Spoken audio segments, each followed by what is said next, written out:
नमस्कार. Top news मराठीमध्ये आपलं स्वागत. एकीकडे सरपंच संतोष देशमुख हत्या प्रकरणी वाल्मिक कराड विरोधात रोष वाढत असतानाच बीडमध्ये मोठ्या घडामोडी घडतात. वाल्मिक कराडच्या परळीतील जगमित्र या कार्यालयाचा कारभार आता धनंजय मुंडे यांचे बंधू अजय मुंडेंच्या हाती आलाय.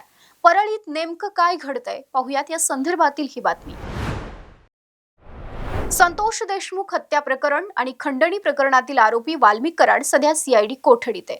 अशातच वाल्मिक कराडच्या परळीतील जगमित्र या कार्यालयाची सूत्र अजय मुंडे यांच्या हाती आली आहेत. याच कार्यालयातून वाल्मिक कराड नागरिकांचे प्रश्न सोडवत होता. वाल्मिक कराडच्या खुर्चीवर आता धनंजय मुंडे यांचे भाऊ अजय मुंडे बसत असून जगमित्र कार्यालयाचा कारभार अजय मुंडे सांभाळत आहेत. अजय मुंडे हे जिल्हा परिषदेचे सदस्य असून गटनेते देखील आहेत. तसंच वैद्यनाथ सहकारी साखर कारखान्याचे संचालक देखील आहेत. धनंजय मुंडे यांच्या गैरहजेरीत मतदारसंघात ते ऍक्टिव्ह होते. सध्या वाल्मिक कराड न्यायालयीन कोठडीत असताना जगमित्र कार्यालयाची सूत्र कोण हाती घेणार हा प्रश्न होता. मात्र अजय मुंडे यांनी या ठिकाणी कामाला सुरुवात केली आहे.